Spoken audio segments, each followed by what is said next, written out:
ब्राह्मण को हिला दिया था, तुम वही हो। अरे तेरे सामने केवट मुझे 3 घंटा से एक पैर पर लटकाया है और तुम कुछ नहीं कर पा रहे हो। लक्ष्मण जी ने कहा, माफ करिएगा सरकार, मैं जनकपुर में पृथ्वी को हिला दिया था, लेकिन केवट के सामने मेरा कुछ भी बस नहीं चल रहा है। एक काम करिए, आप 3 घंटा नहीं 5 घंटा तक रखिए, हम कुछ नहीं कर सकते। और जब कुछ देर और हुआ तो राम जी एक युक्ति निकाले और राम जी ने कहा, केवट अब तो 4 घंटा हो गया एक पैर पर खड़ा रहे और अब तो मेरे पैर पे दर्द हो रहा है। और केवट, मुझे लग रहा है कि अब मैं गिर जाऊंगा, एक पैर पर खड़ा रहा है, अब मैं गिर जाऊंगा। तो केवट ने क्या कहा? केवट ने कहा, सरकार आप क्या बात कर रहे हो, आप बिल्कुल नहीं गिरोगे, इसकी गारंटी मेरी। राम जी ने कहा, मैं डगमगा रहा हूँ एक पैर पर खड़े खड़े। केवट ने कहा, मैं आपको उपाय बता देता हूँ, अगर आपको गिरने का डर हो तो एक काम करिए, अपने दोनों हाथों से मेरा सिर पकड़ कर खड़े हो जाइए। बोलिए शंकर भगवान की। अपने दोनों हाथों से मेरा सिर पकड़कर खड़े हो जाइए, तो अवलंब हो जाएगा, तो गिरेंगे नहीं। और इतना सुनना था कि राम जी ने दोनों हाथों से केवट का कस करके सिर पकड़ दिया। केवट ने कहा, अब गिरने का कोई डर है? राम जी ने कहा, नहीं। फिर राम जी ने धीरे से पूछा, क्यों? क्या तुझे विश्वास हो गया था कि मैं गिर जाऊंगा? तुझे विश्वास हो गया था? केवट ने कहा, मैं तो पहले से जानता था कि आप नहीं गिरोगे। लक्ष्मण जी ने कहा, तो उपाय क्यों बताया सिर पकड़ने वाला? अरे केवट ने कहा, मैं इनको उपाय थोड़े बता रहा था, मैं तो अपनी व्यवस्था कर रहा था। मुझे तो मालूम था कि सरकार कभी गिरने वाले नहीं हैं, लेकिन राम कथा में हमने सुना था कि जिसके माथ पर रघुनाथ का हाथ चला जाता है वह भी जिंदगी में कभी गिरता नहीं है। मैं तो अपनी व्यवस्था कर रहा था, मैं अपनी व्यवस्था कर रहा था। गजब का भक्त है केवट। सोच लीजिए, केवट ने भगवान के चरणों को बहुत बारीकी से पखारने के बाद राम जी ने कहा, अब नाव पर बैठ जाओ। केवट ने कहा, सरकार बैठ जाए। नाव पर ले जाकर बैठा दिया। राम जी ने कहा, पार कर दो। उसने कहा, बैठाया हूं नाव पर, लेकिन पार अभी नहीं करूंगा। कहा, क्यों? केवट ने कहा, सरकार हमारे यहाँ बंबई की तरह हर काम नंबर से होता है। यहाँ हर काम नंबर होता है, टिकट लेंगे तो नंबर से, नंबर तोड़े कि दांत टूटा, नंबर टूटा कि दांत टूटा। बोलो भाई, हर काम नंबर से। भगवान ने कहा, क्या मतलब? केवट ने कहा, सरकार हमारे घाट पर जो पहले से इंतजार कर रहे हैं, पहले मैं उन लोगों को पार करूंगा, आप आराम से बैठे रहिए। अब आपका जब नंबर आएगा तो मैं आपको भी पार कर दूंगा। आराम से इधर निगाह डाल करके देखा, घाट पर तो कोई दिखाई नहीं पड़ रहा है। कौन है जिसको पार करना चाहते हो? केवट के आंखों में आंसू आ गया। केवट ने कहा, सरकार ये गंगा जी आई भगीरथ के पुरखों को तारने के लिए, लेकिन हमारे पुरखे इसी घाट पर इतने दिनों से इंतजार कर रहे हैं, अभी पार नहीं हुए हैं।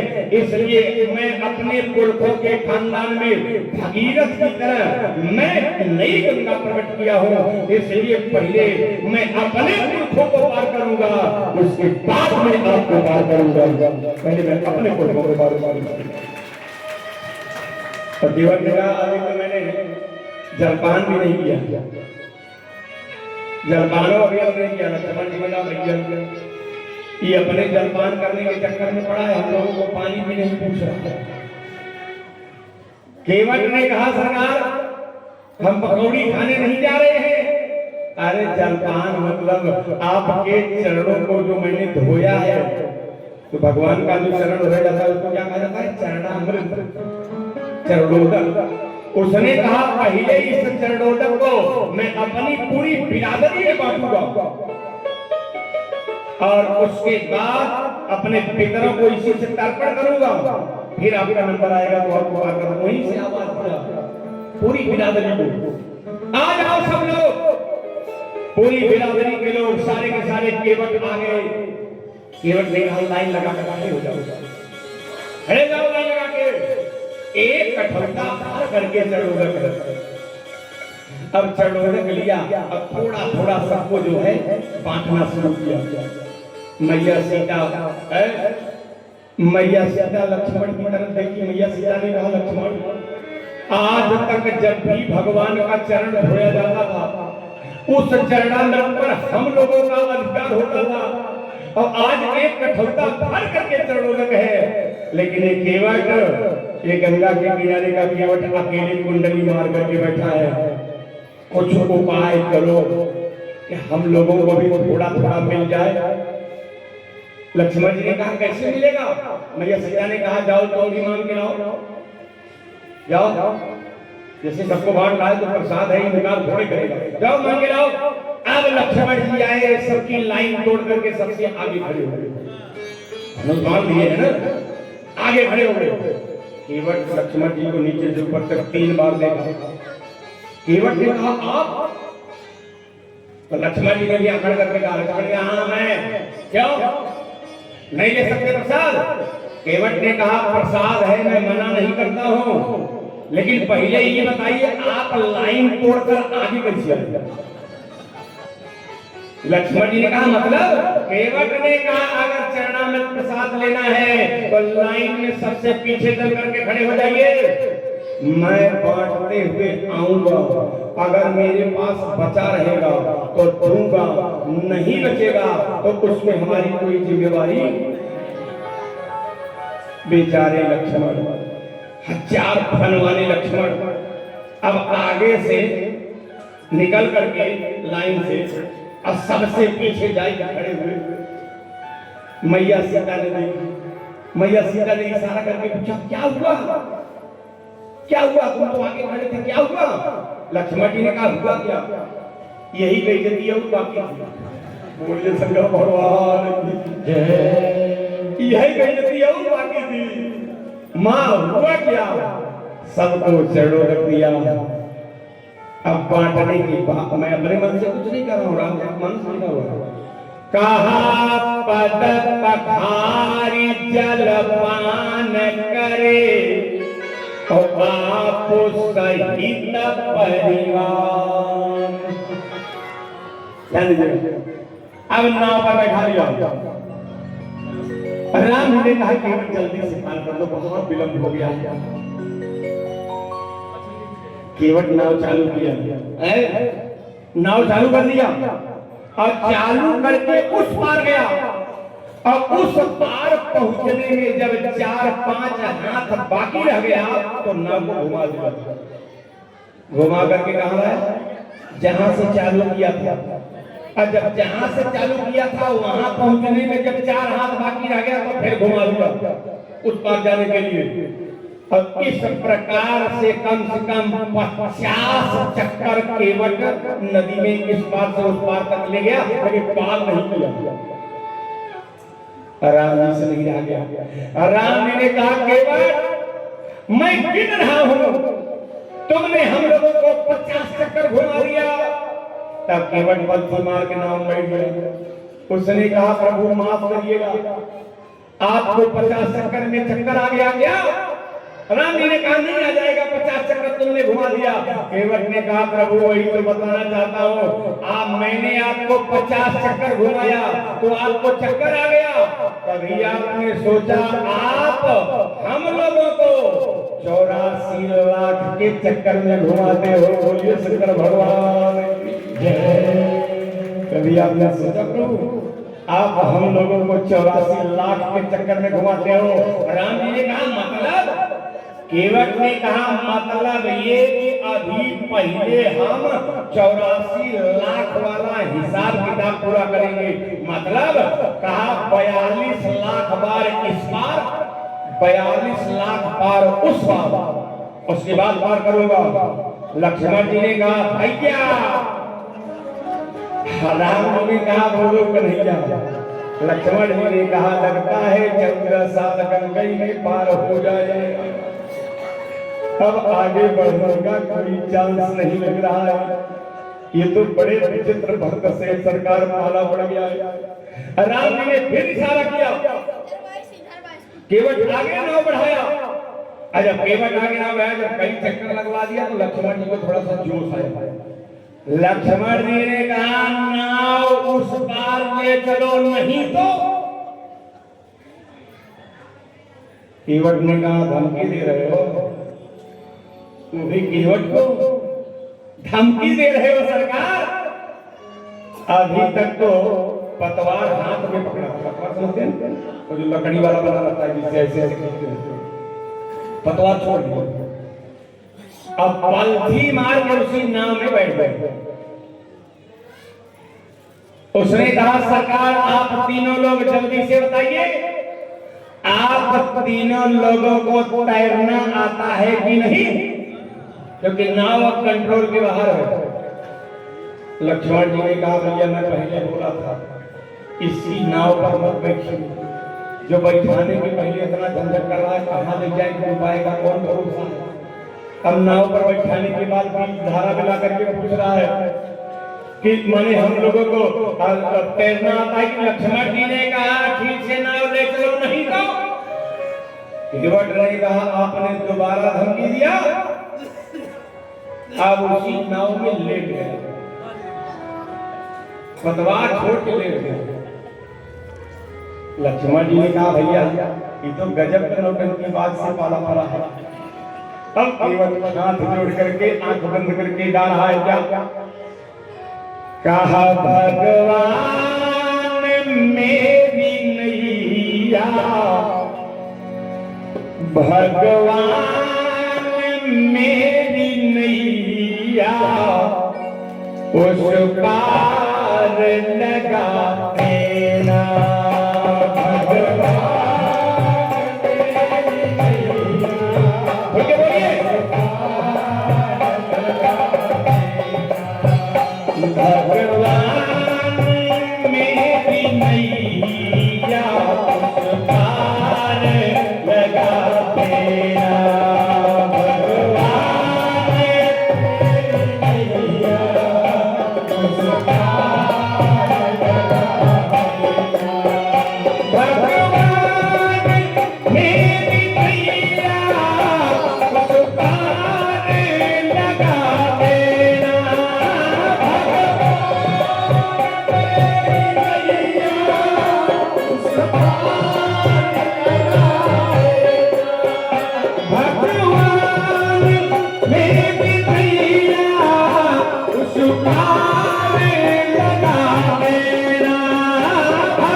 लक्ष्मण जी ने कहा बाप बेटा, ये बीच धारा में नाव लगा करके अब फंसा कर अब बैठ के गाना गा रहे हैं। ये गाना गाने का टाइम है।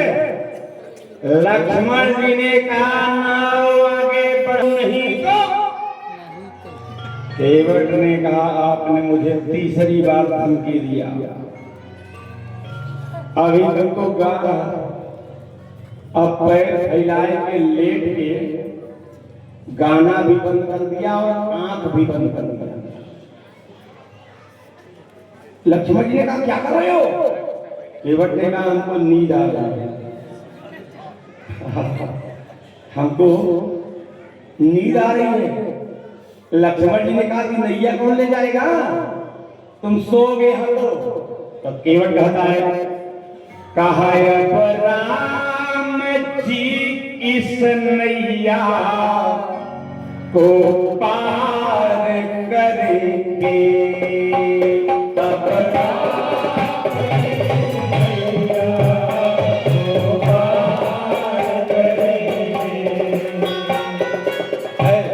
मैंने कहा था कि 7 दिन का बंबा देवी ने आपको राम कथा में बैठकर ताली बजाते हुए कीर्तन करने का कि ये ड्यूटी दिया जाए, और अगर ईमानदारी से ड्यूटी नहीं बजाए और कहीं बंबा देवी का मूड खराब हो गया और अगले जन्म में बंबा देवी ने कहा कि ये ड्यूटी बढ़िया से नहीं निभाया था ताली बजाने की, इसलिए इसको फिर से ताली बजाने की ड्यूटी दो, लेकिन कथा में नहीं, एलटीटी स्टेशन पर। पूरी जिंदगी ताली बजाने में ही निकल जाएगी, इसलिए ताली बजा करके ही कहिएगा, है ताली बजा करके ही कहिएगा। केवट कहता है कहा अब राम जी इस नैया को पार करेंगे तब राम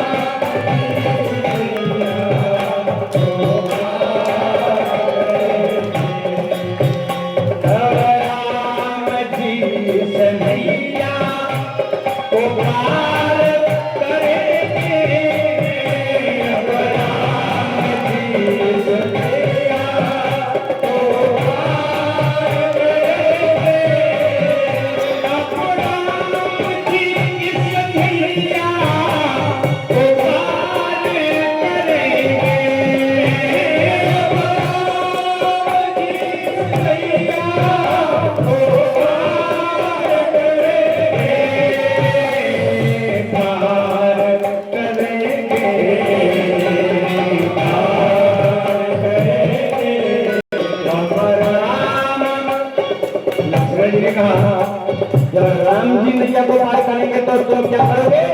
केवट कहता है हम राम के भरोसे आराम करेंगे।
जोर से आराम करेंगे। राम जी ने इशारा किया केवल लक्ष्मण शेष है, शेष काल का प्रतीभूत है और काल के मुंह ज्यादा लगना ठीक।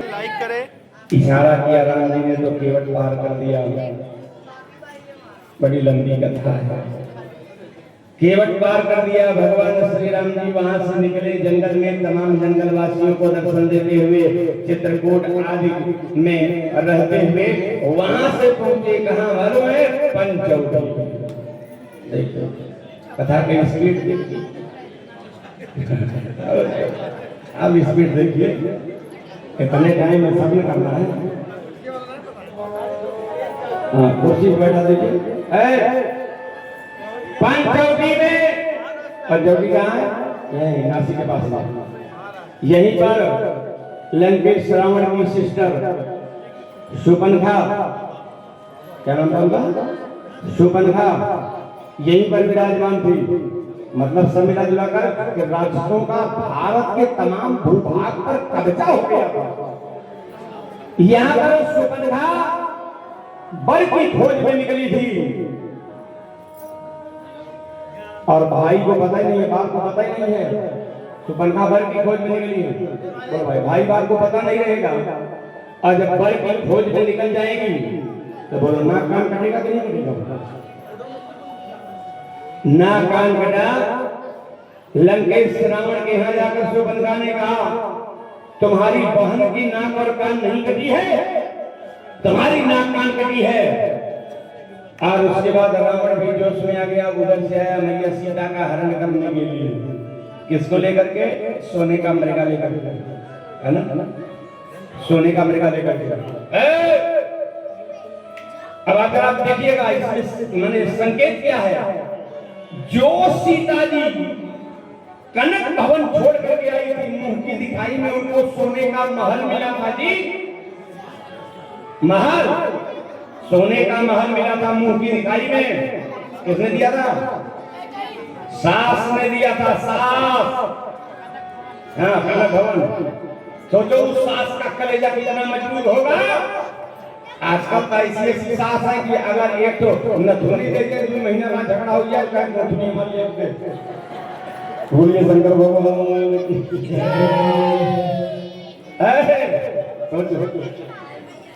तो जो सीता जी कनक भवन में रहती थी, लेकिन सोना में इतना आकर्षण है।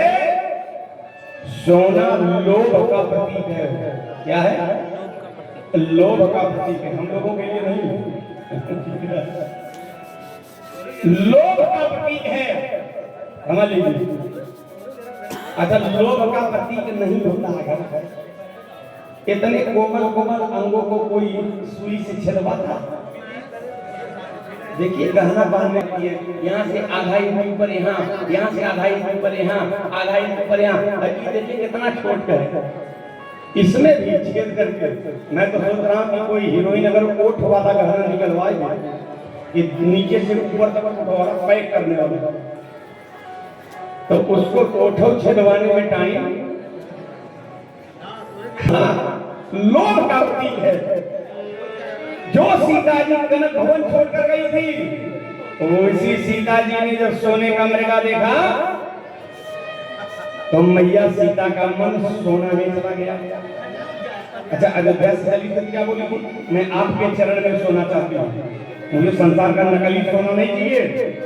लेकिन जब सोने में मन सीता जी का चला गया तो राम जी ने कहा मन ही मन सीता चिंता मत करो, अगर मेरे चरणों को छोड़कर तुम्हारा मन संसार के इस नकली सोने में चला गया, मैं भी रघुवंशी राम हूँ, ऐसी जगह पर भेज रहा हूँ जहाँ पर सब सोने सोना। सोने की दीवार है, सोने के खंभे हैं मकान में, सोने के कबूरे हैं, यहाँ तक कि सड़क के ऊपर भी सोना बिछा हुआ।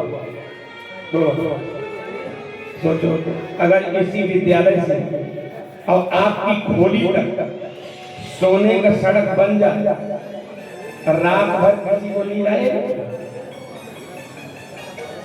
2 मिनट का मौका मिलेगा तो 10-20 ग्राम हथवई से विचार के लिए चले जाएंगे। बोलिए शंकर भगवान जय।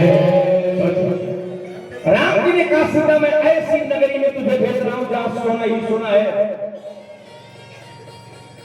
लंकेश रावण की नगरी, लंकेश रावण असली सीता को नहीं गया, असली सीता को रावण टच नहीं कर सकता था। समझ लीजिए एक लीला चल रही है, जैसे मंच पर लीला चलती है, मंच पर राम लीला चलती है तो रावण आता है सीता जी को उठा कर ले जाता है कि नहीं ले जाता? ले जाता है। एकदम से मोही लीला चल रही है, माया वाली सीता को ले गया।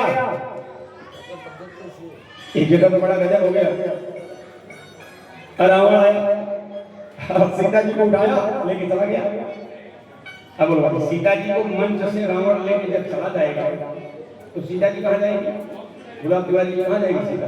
पर्दे के पीछे, पर्दे के पीछे जाएगी। अब रावण लेके पर्दे के पीछे उतार दिया, सीता जाकर के आराम से कुर्सी पर बैठ गई। अब किसका पाठ आया? राम जी का। राम जी का पाठ आया, मंच पर आए और राम जी ने इधर उधर देखा, सीता को खोजा, नाटक खोजा। अब खोजने के बाद जब सीता जी मंच पर नहीं दिखाई पड़ी और राम जी ने हाथ को ऐसे यूं लगाया, कुछ लगाए थे, झरझर आंसू गिरने लगा और राम जी ने मंच पर रो करके कहना प्रारंभ किया, क्या कहा? हे खागमृग अहे मधुकर श्रेणी तुम देखी सीता मृगनेनी लक्ष्मण समझाए बहुभागी अब तो पूछत चले लता तरुण। राम जी ने कहा हे भगो, हे मृगो, हे मधुकर माने भौरों, हे वृक्षों, हे पत्तों, हे लताओं, तुमने मेरी सीता को देखा है क्या? अगर किसी ने मेरी सीता को देखा हो तो जल्दी से मेरी सीता का पता बता दे, नहीं तो सीता के बिना मैं जिंदा नहीं रह पाऊंगा, मेरा प्राण निकल जाएगा। किसने कहा? राम जी। कहाँ कहा? मंच पर। राम जी ने कहा मैं मर जाऊंगा अगर मेरी सीता नहीं मिलेगी। तो जो लड़का राम बना था उसका छोटा भाई सामने बैठा था, तो बड़े भाई ने कहा मैं मर जाऊंगा, तो छोटा भैया खबर आ गया और 2 मिनट पहले पर्दे के पीछे उधर पेशाब करने गया था, सीता जी को देख लिया। राम जी ने कहा मेरी सीता को किसी ने देखा हो तो बता दो, नहीं तो मैं मर जाऊंगा। तब तक वो लड़का खड़ा हो गया, उसने कहा भैया। अब सारा मामला फंस गया, इस समय भैया थोड़े थोड़े राम जी है। अब राम जी बात बना रहे, राम जी ने कहा बोलो बेटा, क्या तुमने मेरी सीता को देखा है क्या? अगर मेरी सीता को देखा है तो जल्दी से मेरी सीता के पास ले चलो, नहीं तो मैं मर जाऊंगा। छोटे भाई ने कहा आंसू पोंछ लीजिए, आपकी सीता ज्यादा दूर नहीं है। अब मामला फंस जा रहा है। राम जी ने कहा मेरी सीता कहाँ है बेटा, जल्दी बताओ। लड़के ने कहा कि सीता ज्यादा दूर नहीं है, पर्दे के पीछे कुर्सी पे बैठ के मूंगफली खा रही है। बोलिए शंकर भगवान, सारी लीला ही फंसा दिया, सारी लीला ही फंसा दिया। ये नाटक चल रहा है, लीला चल रही है प्यारे। बहरहाल राम जी ने तो रोने का नाटक किया, लेकिन सीता जी को खोजने का काम किसने किया? बजरंगबली ने। बहुत स्पीड ले चल रहा हूं। श्री हनुमान जी महाराज मैया सीता की खोज करके जब राम जी के पास में आए, एक दृश्य केवल यहाँ का रखूंगा। राम जी ने कहा हनुमान क्या मेरी सीता कहीं मिली? आंखों में आंसू भर के। तो राम जी से हनुमान जी ने कहा, राम जी प्रश्न कर रहे, कहा हे हनुमान आये बताओ असियत की सुधि है कहूं भूतल माही। संसार में मेरी सीता कहीं मिली? तो हनुमान जी ने कहा सरकार कहा लंक सिय अकलंक है प्रभु अपरिक्ष अशोक की सुंदर छाही। आपकी सीता लंका नगरी में अशोक वाटिका में अशोक वृक्ष की छाया में नीचे बैठी हुई। राम जी का अगला प्रश्न हुआ। राम जी ने कहा हनुमान बताओ क्या जीवित है? सीता जी जीवित है? हनुमान जी ने कहा कहीं पे कोई नाथ मात्र कहने के लिए देता। फिर राम जी ने पूछा तो क्यों ना मरी हमसे लगाही। अरे हनुमान ये वही सीता है जो अयोध्या से चलते समय मैं इन्हें रोक रहा था तो इन्होंने कहा अगर आप मुझे अपने से अलग करोगे तो मेरा प्राण निकल जाएगा। वही सीता की इतने दिनों से लंका में है तो कैसे जीवित है, उनके प्राण क्यों नहीं निकले हनुमान? तो हनुमान जी ने कहा सरकार प्राण कैसे निकलेगा? मैया का प्राण बसे। मैया सीता का प्राण कहाँ बसता है? कहा मैया का प्राण बसे अप्रभु चरण मां अजम आवत है पर पावत नहीं। सरकार मैया सीता का प्राण आपके चरणों में बसता है। अरे प्राण उनका है, प्राण मैया सीता का है, लेकिन प्राणनाथ तो आप हैं, इसलिए प्राण की चिंता मैया सीता को नहीं बल्कि प्राणनाथ को है। इसलिए उनके प्राण नहीं निकल गए। बोलो भाई, सीता जी के प्राणनाथ कौन है? इसको थोड़ा सा घुमा दीजिए, उधर हल्का सा उधर उधर हाँ ठीक है। प्रेम से बोलिए श्री राम कृष्ण भगवान की जय। हनुमान जी का सरकार मैया का प्राण केवल है लेकिन नाथ आप हैं। सीता जी के प्राणनाथ कौन है? राम जी। पहले ये देवियां अपने पति को प्राणनाथ कहकर ही संबोधित करती थी, प्राणनाथ कहती थी। और आप लोग तो पढ़े लिखे श्रोता हो, प्राणनाथ शब्द में इतना पावर है, इधर नहीं करिए, 1000 एमजी के कैप्सूल में जितना पावर नहीं है उतना पावर प्राणनाथ शब्द में है। इतने लोग यहाँ बैठे हैं, ईमानदारी से विचार करो, कभी सोचो आप 8 घंटा ड्यूटी करके अपने घर के सामने पहुंचो, आपकी पत्नी कुछ न करे, केवल एक गिलास पानी लेकर आपके सामने खड़ी हो जाए आपको देखते ही, और आपको देख करके पानी दिखा करके बोले आइए प्राणनाथ जी। कितना लोग तुम्हारे खुशियाली में वही उलट हो जाएंगे, घंटा 2 घंटा बेहोशी रहे। बोलिए शंकर भगवान की जय। क्या बात है, सही बोलेंगे? इतना केवल कह दे आइए प्राणनाथ जी, आप समझ लीजिए ये देवियां पहले अपने पतियों को प्राणनाथ कहती थी, लेकिन कब कहती थी? जब देवियां जन्ममुखी होती थी। जब ये जन्ममुखी होती थी तो पतियों को प्राणनाथ कहने लगे। अंग्रेजी का जमाना आया, आज वही पति जो प्राणनाथ था अंग्रेजी के जमाने का, आज वही पति विवाह के बाद प्राणनाथ नहीं रह गया। क्या हो गया? क्या हो गया? अरे हस्बैंड, इतना नहीं समझते हो क्या? क्या हो गया?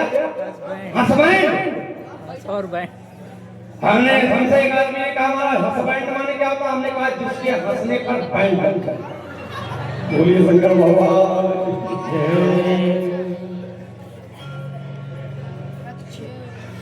अच्छा सोचो, अगर पति हस्बैंड हो गए तो ये देवियां धर्म पत्नी थी।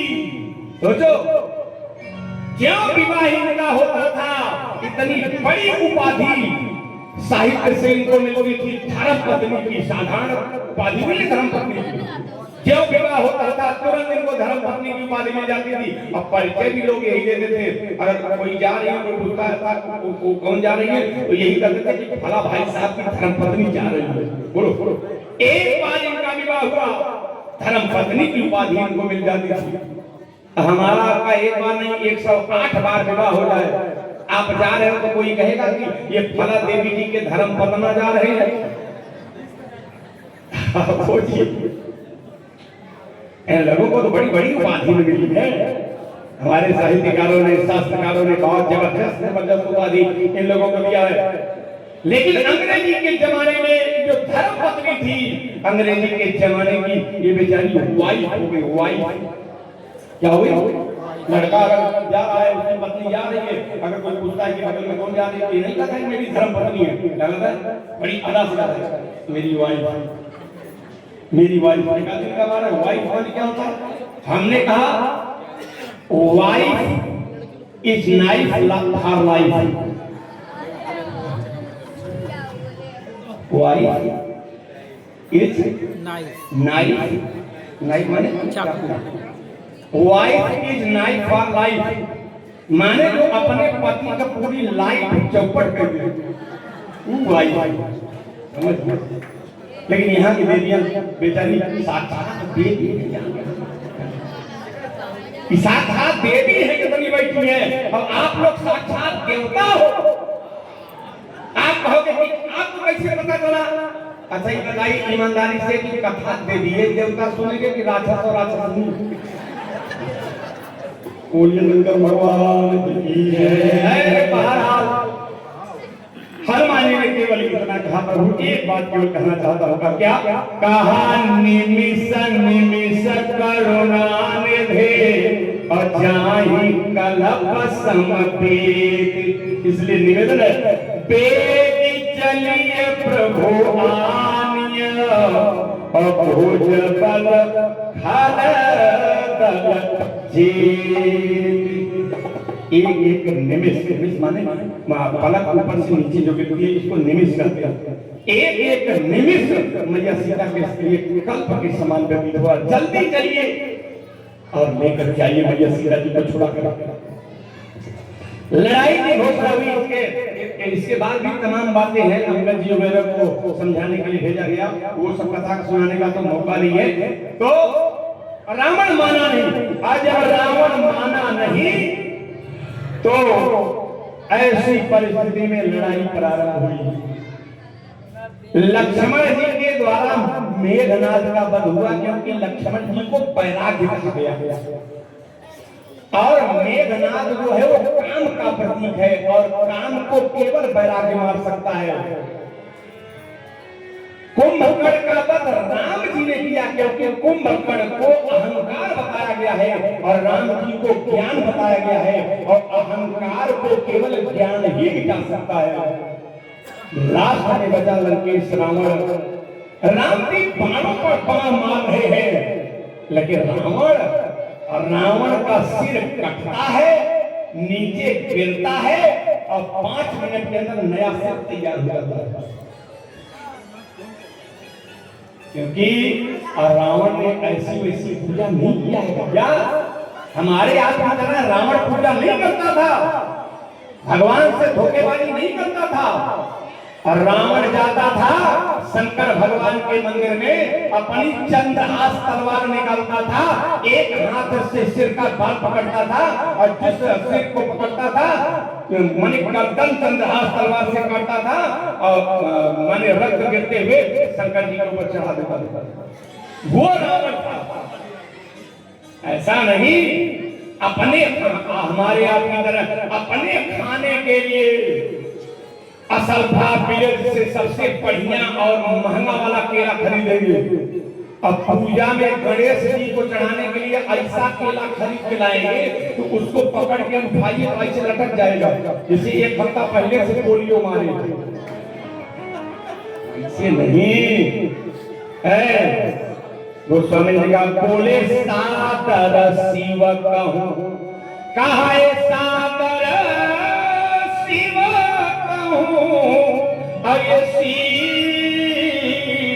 चढ़ाए, और एक एक के कोटिन पाए।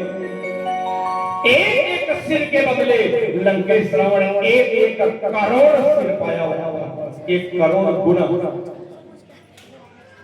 यही तो एक ऐसी जगह होती है कि जहां खर्च करने के बाद कभी घटता नहीं है, करोड़ों गुना बढ़ करके मिलता है।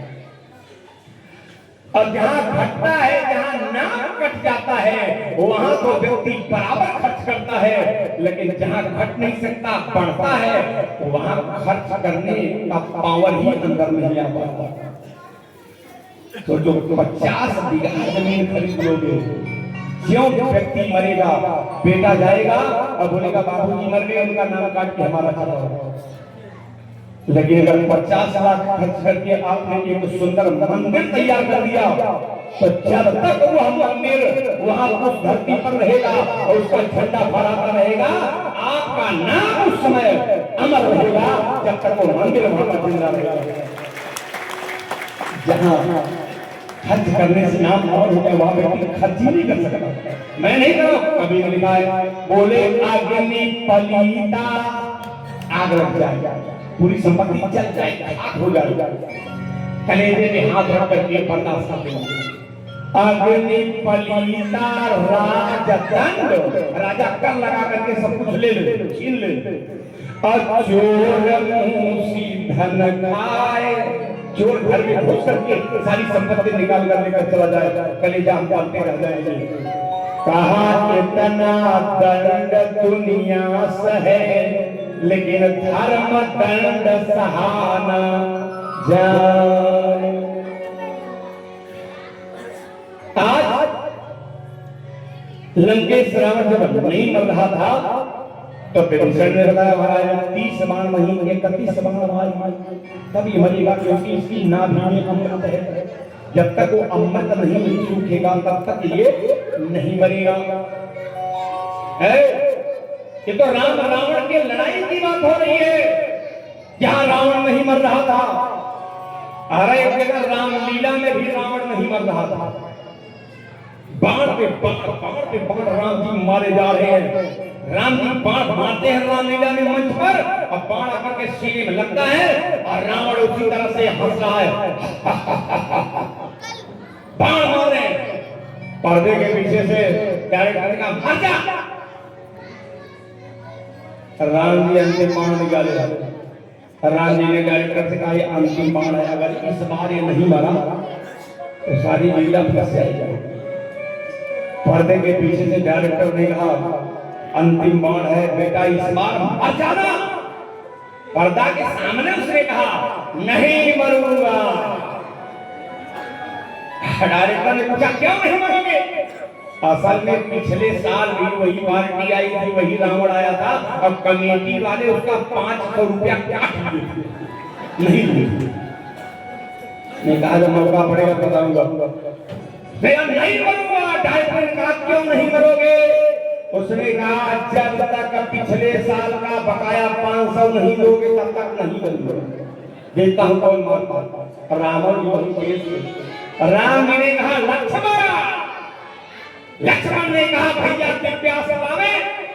राम जी ने कहा, लक्ष्मण ये पापी इस समय दिव्यास्त्र से नहीं मरेगा, अंदर जाओ और रुपया लाओ। बोलिए शंकर भगवान की जय। राम जी ने इशारा कर दिया, इसे रुपया से आओ। लक्ष्मण जी अंदर गए, 100 को 5 नोट नहीं के बाण पे डोरा से बांध के लपेट और लपेट के लेके आए। लक्ष्मण जी ने कहा, पापी अब तक तू बच रहा था, लेकिन ये बाण नहीं, अब ये तेरा काल जा रहा है, अब तू नहीं बचेगा। राम जी उसी रुपए वाले बाण को धनुष पर खींच के छोड़ दिए। लेकिन रावण इतना एक्सपर्ट था, जब बाण आया तो सामने सीने के पास आया, तब बिचोई बड़वा पकड़ लिया। अब पकड़ के जल्दी गिना, 1 2 3 4 5, जब फाइनल हो गया 500 है, तब होगा उलट गया। बोले शंकर भगवान की जय। रावण जैसा बलवान राक्षस जब राम जी के द्वारा मरा, तो अब राम जी को चिंता है कि मैं अयोध्या कैसे पहुंचाऊं। 15 मिनट में राम जी को गति पहुंचा। और राम जी को विभीषण ने अपना पुष्पक विमान दिया। पुष्पक विमान पर सभी लोग बैठ गए, और केवल राम लक्ष्मण सीधे नहीं बैठे, 15 लोग बैठे। अब बोलो ये बीएसटी वाली बस चलती है, सब लोग बैठे रहते हैं, और उसी में 2 बंदर केवल घुस जाए, तो कोई अपनी सीट पे ठीक से बैठा रहेगा? और जहाँ बंदर ही बंदर घुसे हो, कोई उधर लटक रहा है, कोई उधर लटक रहा है, गोस्वामी जी को लिखना पड़ा क्या?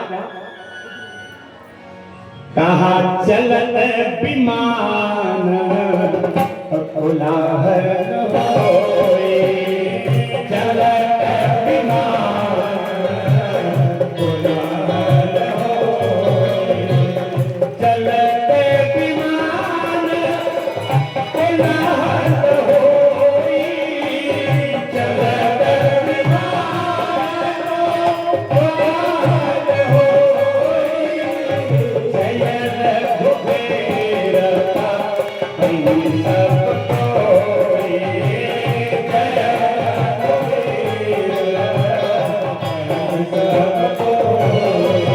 जय इस प्रकार से विमान यात्रा करते हुए अयोध्या नगरी के पास में पहुंचा। हनुमान जी महाराज को राम जी ने भेजा भरत जी के पास, खबर दी कि राम जी आ रहे हैं, लक्ष्मण जी आ रहे हैं, मैया सीता आ रही हैं। अब उसके बाद ये खबर सारी अयोध्या नगरी में फैल गई।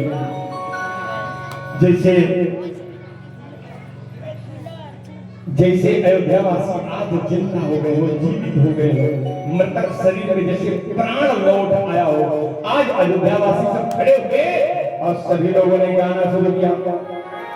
कहा सजा दो घर को गुलशन सा, मेरे सरकार आए, सजा दो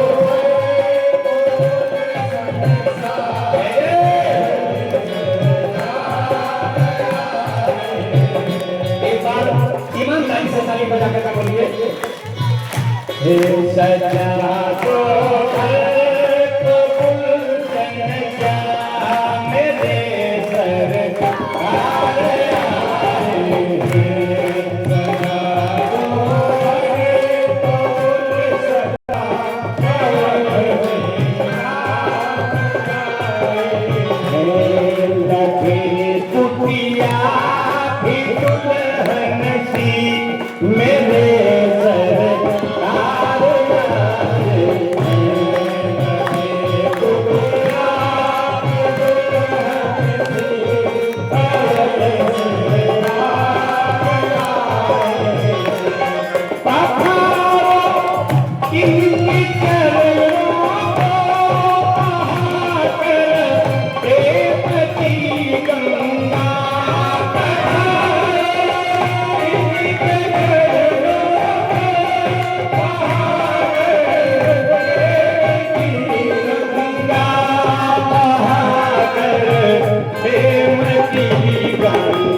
अक्टूबर नवंबर से 1 किलो घी मंगा करके आप लोग खाना शुरू कर दिया, क्योंकि यहाँ दिसंबर में रिपीट करना पड़ेगा।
भगवान श्री राम जी आए, सबसे पहले मैया कैकेयी के पास गए। अब मैया कैकेयी की दशा तो माने वर्णन करने लायक नहीं, इतना दुख मैया कैकेयी को।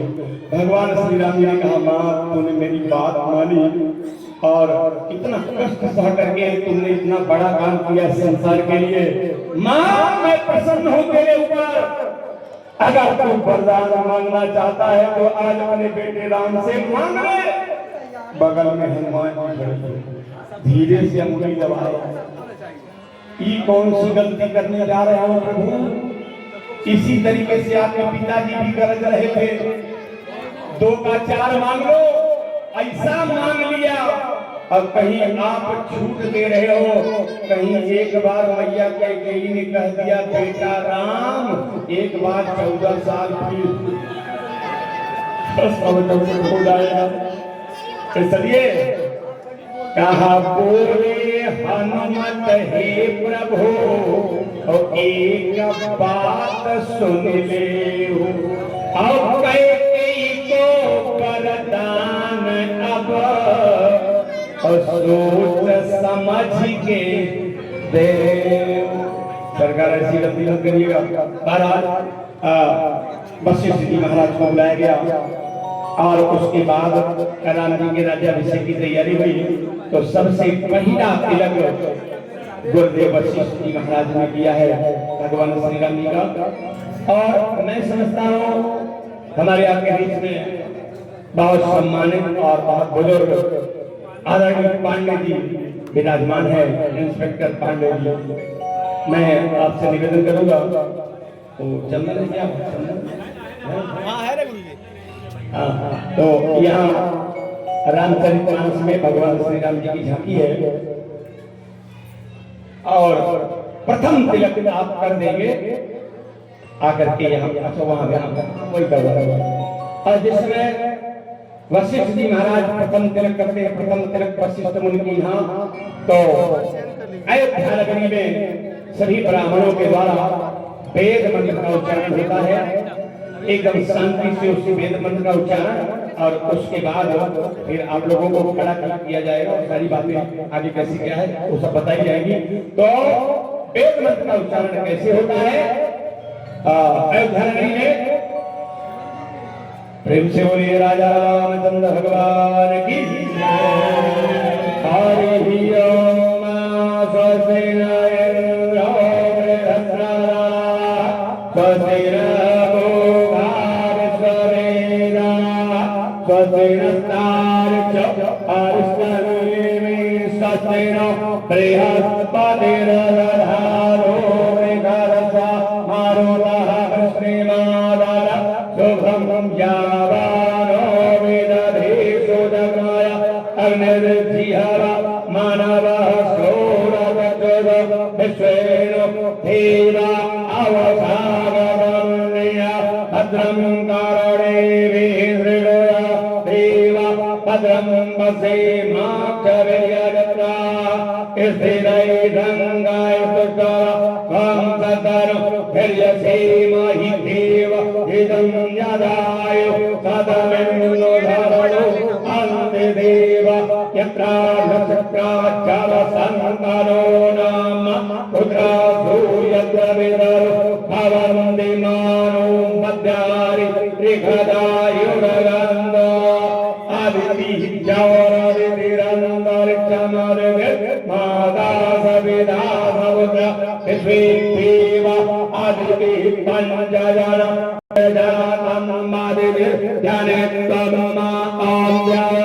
शांतिरन्तरिक्षं शान्ति पृथ्वी शान्तिरापः शान्ति तौषधयः शान्ति वनस्पतयः शान्ति विश्वेदेवा शान्ति ब्रह्म शान्ति सर्वं शान्ति शान्तिरेव शान्ति क्षमा शान्तिरेधि यतो यतः समे ततो नो अभयं वरो धन्यः वरो प्रजाभ्यो अयं नः वसुभ्य सुशान्तिर्भवतु। इस प्रकार से अयोध्या नगरी में वेद मंत्र का उच्चारण होता है। अब अयोध्यावासी गा रहे हैं और गाने के पहले ये जो हमारे विनोद राय जी आपको बताएंगे कैसे कैसे क्या करना है।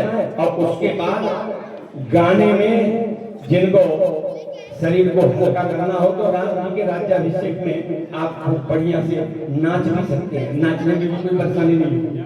मेरे कार्यक्रम में तो आप बहुत कम है, जितने बैठे हैं इसका 4-4 गुना लोग नाचते रहते हैं और इससे 8 गुना लोग बैठे नहीं रहते हैं। तो पहले राय साहब आपको बता दे रहे हैं और उसके पश्चात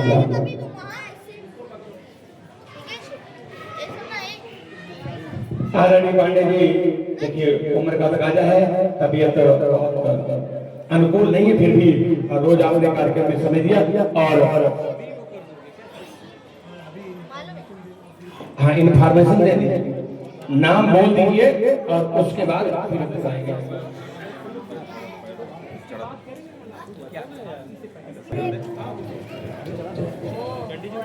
हाँ देखिए आज कार्यक्रम का विश्राम दिवस है, आप लोगों को मालूम है। आज 10-5 मिनट आगे पीछे हो सकता है। और इस कार्यक्रम में जिन लोगों ने एकदम दिन रात एक कर दिया है, इस कार्यक्रम में सब महत्वपूर्ण है।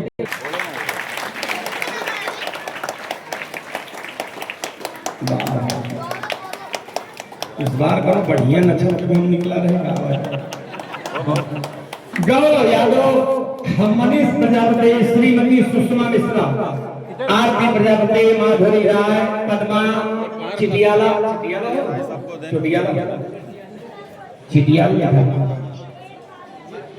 ये चिटियाला, अच्छा चिटियाला सर, अच्छा हाँ हमको नहीं मालूम था।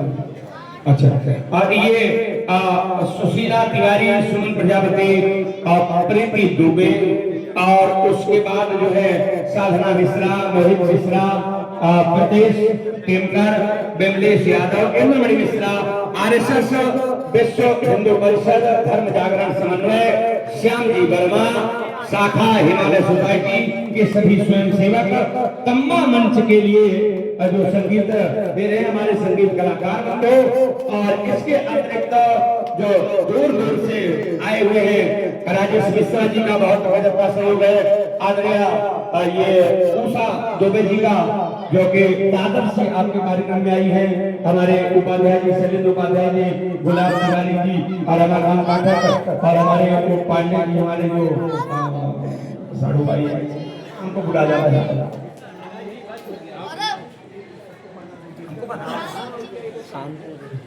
अच्छा नाम हो गया, सबका नाम हो गया है, और आप लोग आ जाइए फटाफट। हेलो हेलो हाँ श्री राजेश मिश्रा नाम बोले। जय श्री राम, जय श्री राम, रामचंद्र की जय, पवन सुत हनुमान की जय। ये सब हमारे कथा के वॉलंटियर हैं, हेल्प कर रहे हैं। माता जी को बुला, माता जी को भी बुला लीजिए। माता जी आप आइए भैया, आइए आइए आइए जल्दी आइए, फटाफट आइए। जिन लोगों का नाम बोला गया है सब लोग आ जाए। आने जाने का छोड़ दो, पीछे हो जाओ, जो साथी इधर आगे दिया है। हाँ देखिए हमारे जो ढोलक वादक है इनको आज पुत्र रत्न की प्राप्ति हुई है, यही से आप सब लोग आशीर्वाद दीजिए।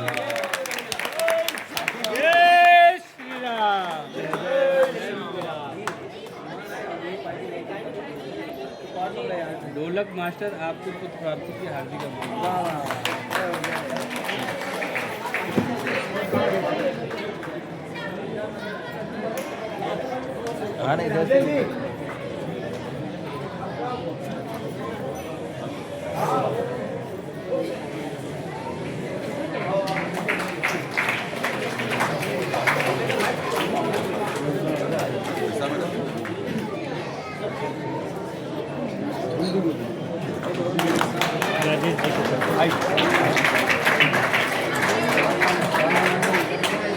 बस हो गया, चलिए। जय श्री राम, आगे बढ़िए। मेहमानों का नाम बोल दिए, आप नहीं आए?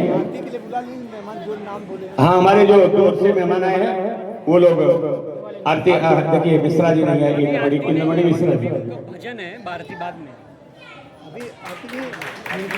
आपकी बात इंद्रमणि अंकल, ये पहले साल से हमारे देखिए मिश्रा जी जो पहले साल से ही इसमें लगे हुए हैं, और बांद्रा की तरफ से हमारे शैलेंद्र उपाध्याय जी और गुलाब तिवारी जी आए हुए हैं।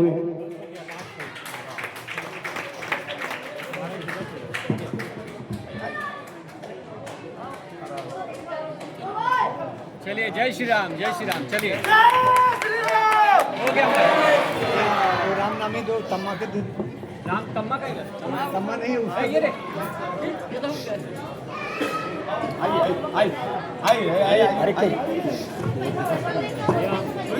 सालों से हाँ देखिए ये जो साउंड सर्विस देते हैं अम्मा जी, तम्मा तम्मा, अच्छा तम्मा जी, हाँ देखिए इनको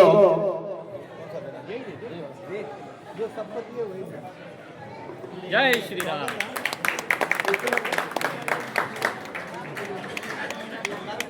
हाँ देखिए प्रवीला माने जी, और अभी एक बच्चा हुआ है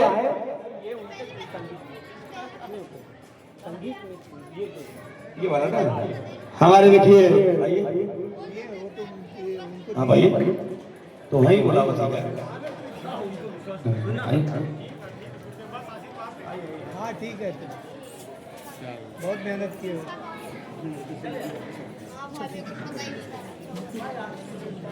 जय श्री राम। और एक बचा हुआ है, हमारे चेला है नंद किशोर।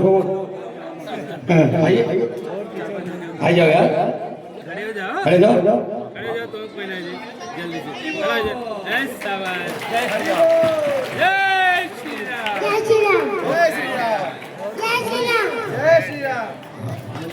और मैं आप सभी लोगों को साधुवाद और धन्यवाद ज्ञापित करते हुए, नहीं नहीं अभी आरती, अरे इधर देखिए ये जो छुट्टी गए, अरे कई लोग छोड़ रहे थे।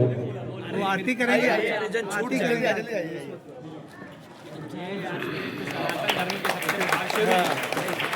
शेरू भाई आइए, अरे आइए यार, शेरू भाई आइए, अरे जल्दी आइए, बुला रहे, प्रसाद मिल रहा है, प्रसाद ऐसा नहीं। हाँ देखिए, असल में कुछ लोग ऐसे भी होते हैं कि उनको मालूम है कि प्रभु जाने सब भी नहीं जाए, भगवान तो सब जान रहे हैं कल कौन कितनी मेहनत कर रहा है।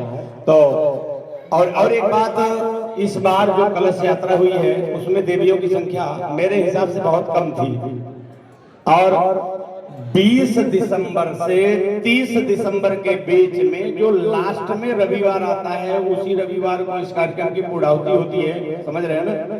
कभी 27 को होता है, कभी 28 को होता है, कभी 29 को, कभी 26 को, आप देख लीजिएगा।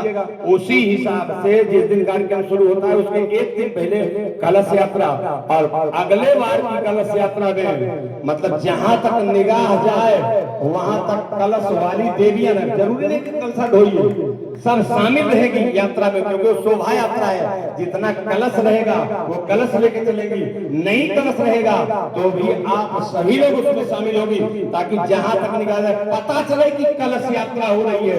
ठीक है, सब लोग उसमें शामिल रहेगी, और वो नंबर वगैरह का जो सिस्टम है वो सबका नंबर लेकर के, और वो जो ग्रुप में डाला जा रहा है वो सब अपना सिस्टम आप ये कमल जी से और कार्यक्रम समिति के लोगों से मिल करके अपना नंबर दीजिएगा, ताकि सभी लोग ग्रुप में जुड़ जाएं। एक ही बार में सबके पास में खबर पहुंच जाएगी।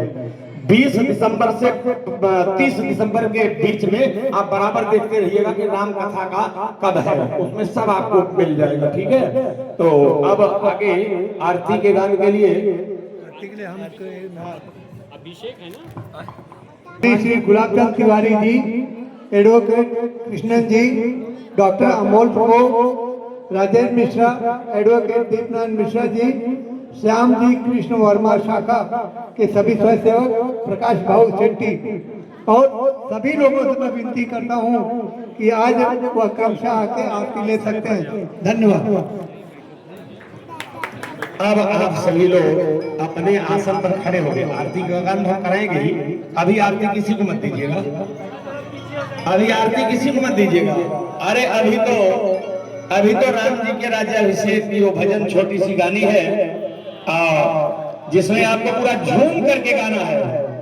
बंबई महानगरी में आप सभी लोगों को राम जी के राज्याभिषेक की खुशी में वो झूम करके गाना है। आज अयोध्यावासी झूम झूम करके गा रहे हैं। क्या 14 वर्ष बाद राम जी आए हैं, तो क्या गा रहे हैं? कहा राजा बनेगी, महाराजा बनेंगे, राजा बनेंगे, महाराजा बनेंगे, हमारे राम राजा बनेंगे,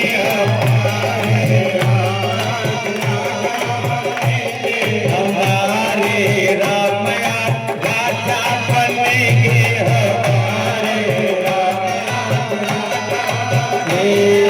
राजा बनेंगे, महाराजा बनेंगे, राजा बनेंगे, महाराजा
सीता भाई का ये सब सोना, सीता भाई का ये सब सोना, हमारे राया राजा बनेंगे, हमारे सिया रानी बनेगी, हमारे सिया रानी बनेगी, महारानी बनेगी, रानी बनेगी, रानी बनेगी, महारानी बनेगी, रानी बनेगी, महारानी बनेगी, हमारे सिया रानी बनेगी, हमारे सिया हमारे रामया राजा बनेंगे, हमारे रामया राजा बनेंगे, हमारे रामया राजा बनेंगे।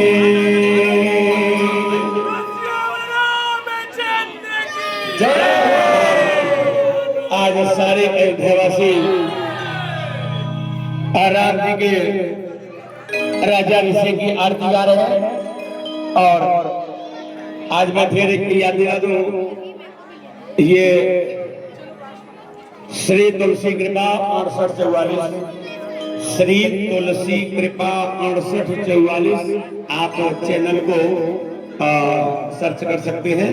और यहाँ ये क्या है, स्कैनर रखा हुआ है। अब आप आरती का गान करने के लिए जिन जिन लोगों का नाम दिया गया है, हाँ, श्री नवल पुराणिक जी आए हुए हैं, बहुत उधर पीछे थे, कोई देख नहीं पाया था, तो आप भी आ जाएंगे। बारी बारी से आप आरती करते रहिएगा और लोगों को चेंज करते रहिएगा, देते रहिएगा। राजेश मिश्रा जी का बहुत बहुत धन्यवाद है, जिन्होंने विगत 4-5 दिनों से लगातार प्रसाद की पूरी व्यवस्था अपने ऊपर ले लिया था, मैंने अपने ऊपर, मैंने अपने संगठन के ऊपर। तो मैं साधुवाद और धन्यवाद ज्ञापन करता हूँ। आइए बड़ी मस्ती में आरती लगा। क्या कहा हे राजा राम तेरी आरती उतारो,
बोरी वाली तक पहुंच जाता। हाँ, तान से जय बोलिए। बोलिए वीर बजरंग बली की, बोलिए जगदम्बा मैया की, बोलिए कृष्ण कन्हैया लाल की, बोलिए वीर बजरंग बली की।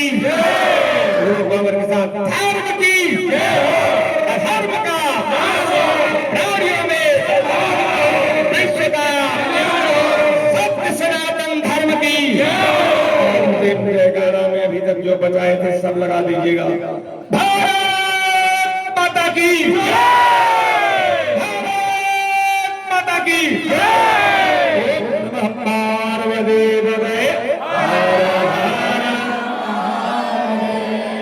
आप सभी लोगों को मालूम है ना कि पहले माताओं को आगे बढ़ाना है, क्योंकि आप ही के परिवार के हैं और एकदम व्यवस्था बनी रहे। लाइन जैसे आप आते थे वैसे ही आइएगा। जय श्री राम। आज आपको पता है कि व्यवस्था ऐसी है कि अच्छा बच्चों पीछे जाइए, माताओं की लाइन वहां से आएगी, वो स्पीकर से यहाँ एक लाइन निकलेगी और उसमें कोई हड़बड़ नहीं है। 5 मिनट लगेगा, यहाँ से आने की कोशिश मत करिए, वहां से लाइन आएगी, वहां से लाइन आएगी, स्पीकर के यहाँ से लाइन आएगी, सिंगल लाइन आएगी। आपको श्री राम जी का दर्शन करना है, महाराज जी का आशीर्वाद लेना है, प्रसाद लेना है और बाहर जाना है। पहले माताओं का होगा, उसके बाद पुरुषों का। तो पुरुष लोगों से यह निवेदन है, आप पीछे चले जाइए, 5-10 मिनट लगेगा, थोड़ा सा बैठ जाइए, तब तक कीर्तन भजन होगा। माताओं का पहला आशीर्वाद वो ले लेंगे, उसके बाद आप पुरुषों का प्रसाद होगा। हरि बोल। जाओ माता, उधर आने मत दो, आप उधर लाइन बनाओ, चेन बनाओ आदमियों का, लड़कों का चेन बनाओ, घुसो अंदर। पीछे से जाइए माता जी, पीछे जाइए, पीछे जाइए। अभी शुरू मत करिए, शुरू मत करिए। जाओ चेन बनाओ, चेन बनाओ, चेन बनाओ, चेन बनाओ, नहीं तो बहुत प्रॉब्लम हो जाएगा। माताएं पीछे जाइए, पीछे लाइन लगाइए, यहाँ से घुसने की कोशिश मत करिए प्लीज, समझिए, प्रार्थना है, घुसने की कोशिश मत करिए। माताएं पीछे जाइए, जाइए पीछे, लाइन में लगाइए, शुरू नहीं होगा। अरे देखिए कितनी समझदार माता है, तमाम बैठ गई है। 5 मिनट का टाइम लगेगा, जल्दबाजी करके अब कोई दब जाएगा, कोई बूढ़ा होगा, कोई बच्चा होगा। आपकी व्यवस्था बनी रहे इसलिए बार बार कर रहे हैं ना, तो जैसे कर रहे हैं आयोजक वैसे ही करना चाहिए। 5 मिनट, इतना देर तक 4 घंटा कथा सुन सकती है, तो 5-10 मिनट आरती के लिए आप बैठ सकती है, इसलिए व्यवस्था बनी रहे ऐसी व्यवस्था बनाई। आप पीछे से ही लाइन लगाई, जैसे देखिए उधर देवियां खड़ी हैं, उधर वाली खड़ी होकर के उसमें लाइन लग जाए जो पीछे बैठी है। जय श्री राम। भगवत गीता जिसका मूल्य 200 रुपए है, भगवत गीता का रुपए है, पीछे आपको आज किसी ने उसको स्पॉन्सर किया तो सिर्फ 50 रुपए में आपको पीछे भगवत गीता मिलेगा, श्रीमद् भगवत गीता। आप पीछे 50 रुपए में भगवत गीता ले सकते हैं। अभी आप कीर्तन करके आगे बढ़िए और धीरे धीरे माता जी धीरे धीरे करिए, वहीं रहिए, वहाँ चेन बनाए रखिए। पुरुषों से निवेदन है, चेन बनाए रखिए, एक एक करके धीरे धीरे जाइए, धीरे धीरे धीरे धीरे। जय श्री राम। अरे माताओं से निवेदन है कि देखो उधर दीपक जल रहा है, साड़ी उधर है तो साड़ी अपनी साड़ी बचा करके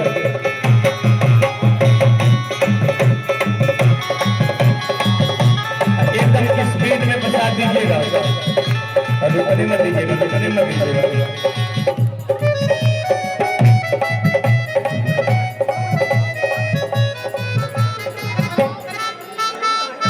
व्यवस्था बना के एकदम बढ़ाते रहिए, रोकने मत दीजिए।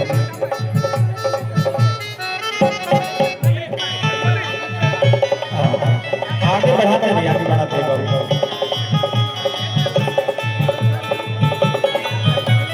एकदम आगे बढ़ा।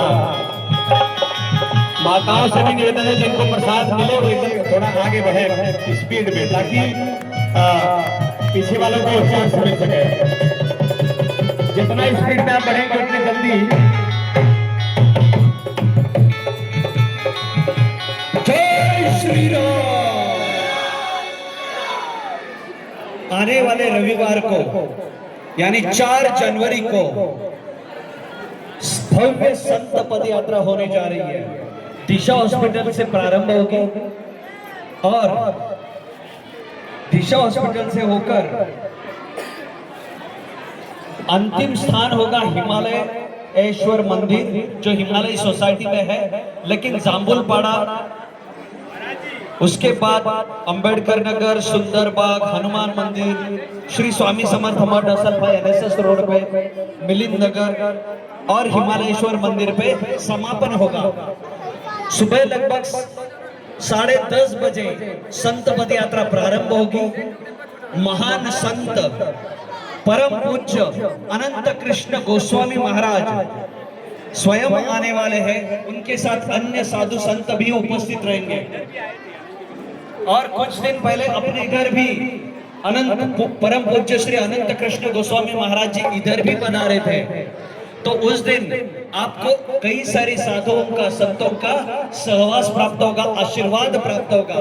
तो आपसे विनती है रविवार को, आज भी रविवार है, अगले रविवार को सुबह लगभग 10:30 बजे दिशा हॉस्पिटल के बाजू में उधर उपस्थित हो जाइए। सब जब मिलकर 1-1.5 घंटे में हमारी शांत पद यात्रा समापन होगा और महाप्रसाद सभी के लिए आयोजन किया है हिमालयेश्वर मंदिर, हिमालय सोसाइटी के उधर। धन्यवाद। बोलिए जय श्री राम। जय श्री राम। और हमें इतनी मधुर स्वर में दिव्य राम कथा का श्रवण करने का जो सौभाग्य प्राप्त हुआ, उसके लिए पंडित श्री रामेश्वरानंद जी महाराज जी के लिए 3 बार हरि बोल बोलकर हम कृतज्ञता व्यक्त करेंगे। हरि बोल, हरि बोल, हरि बोल। धन्यवाद महाराज जी। हरे कृष्ण। जय श्री राम। जय जय श्री राम। बोले संत हनुमान जी महाराज की, भारत माता की जय। और देखिए, ये जो पत्रक है या फिर बैनर भी है, इसमें नीचे एक लाइन लिखी है, धर्म जागरण समन्वय विभाग। तो आपकी जानकारी के लिए बता दूं, धर्म जागरण क्या कार्य करता है? 2 ही कार्य करता है। पहला उद्देश्य रहता है धर्मांतरण रोकना, मतलब हिंदू धर्म में से अन्य धर्म में जो खींचने का प्रयास करते हैं, इतने सारे तौर तरीके, आप तो समझदार हैं, आप ज्ञानी हैं, इतने सारे तौर तरीके से खींचने का प्रयास करते हैं, क्रिश्चियन हो या मुस्लिम में खींचने का प्रयास करते हैं। हमें उनके झांसे में नहीं फंसना है और हमारी बहन बेटियों को तो पहले सजग करना है, क्योंकि पहला अटैक वो उधर ही करते हैं, क्योंकि उन्हें मालूम है हिंदू संस्कृति में माताओं का स्थान श्रेष्ठ है, तो पहले स्थान उधर ही। क्योंकि अगर एक लड़की, एक बेटी या एक माता बहन उनके झांसे में फंस जाती है, तो पूरा परिवार उनका, जो किसी कारण उधर गए हैं, प्रार्थना केंद्र में जाते हैं, उनके कुछ पूजा पद्धति बदली है, तो उनको वापस है, तो उनको लेके आने का कार्य भी समाज ही करता है। तो समाज की धारणा बनाने के लिए कि ये हमारे ही भाई बहन हैं, इनको लाने का उत्तरदायित्व हमारा है, और खाली लाने का नहीं, शुद्धि क्रिया रहती है, यानी उसे घर वापसी कहते हैं। घर वापसी तो करते हैं, लेकिन घर वापसी होने के बाद रोटी बेटी का व्यवहार भी होना चाहिए, तभी वो हमारे साथ जुड़े रहेंगे। अगर हम उनके साथ व्यवहार अच्छा नहीं रखेंगे, तो फिर से नाराज होकर वो पुनश्च उधर उनके झांसे में फंस सकते हैं। तो हमें क्या करना है? हमारे भाइयों को, बहनों को सबका ख्याल रखना है, क्योंकि नंबर गेम है। एक जमाने में अफगानिस्तान भी भारत था, याद रखिए।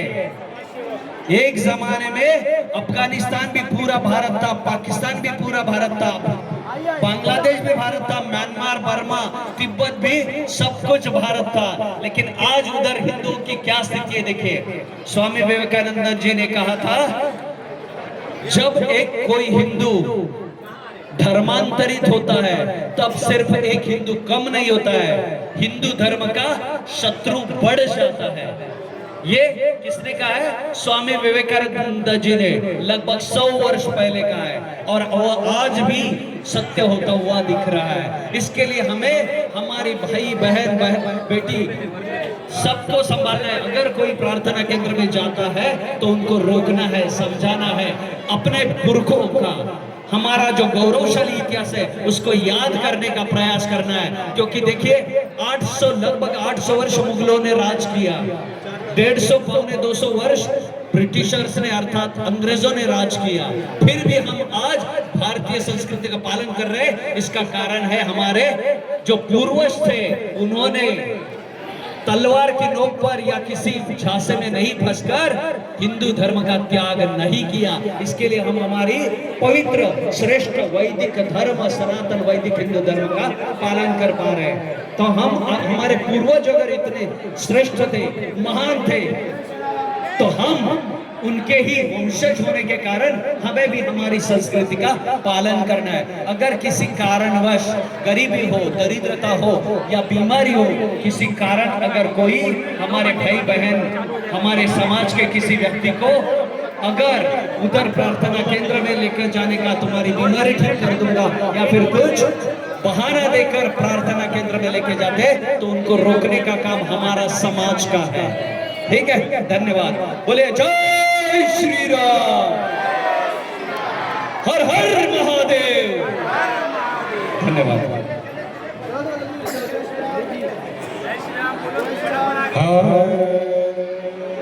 और कुछ किसी को अगर दो शब्द बोल सकते हैं। भैया कृपा करके थोड़ा साउंड हट जाए सामने से, आवाज मत दो। तेरी मंद मुस्कनिया पे, तेरी मंद मुस्कनिया पे बलिहार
अरे सोन के महलिया है भैया मोरी, अरे टूटी फूटी गई है हो कि हरदम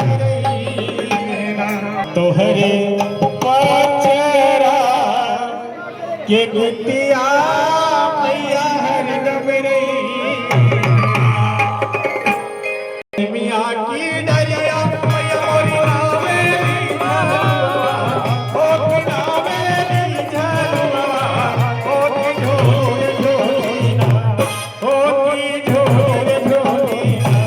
मैया मोरी गावे बिटिया हो ढोले मैया मोरी गावे बिटिया हो ढोले देवी मैया गावे बिटिया हो ढोले ढोले देवी मैया गावे बिटिया हो ढोले झूलत झूलत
ओ सोने के दिलवा ओ सरे हलवाना ओ सरे हलवाना ये हली डरे सरिया ओ सरे हलवाना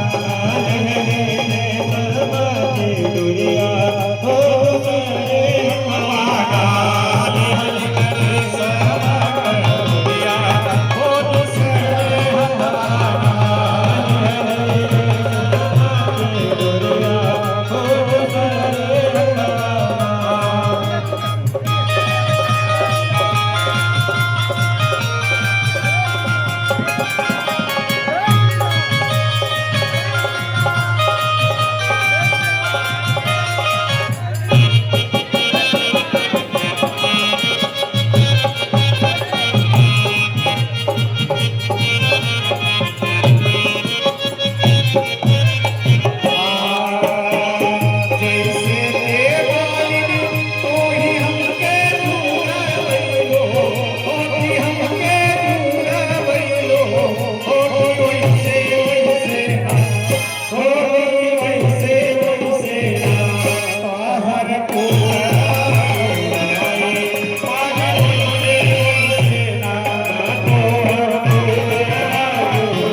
हमारे बीच समाज सेवक सुनील यादव जी आए हैं, हम उनका हार्दिक स्वागत करते हैं।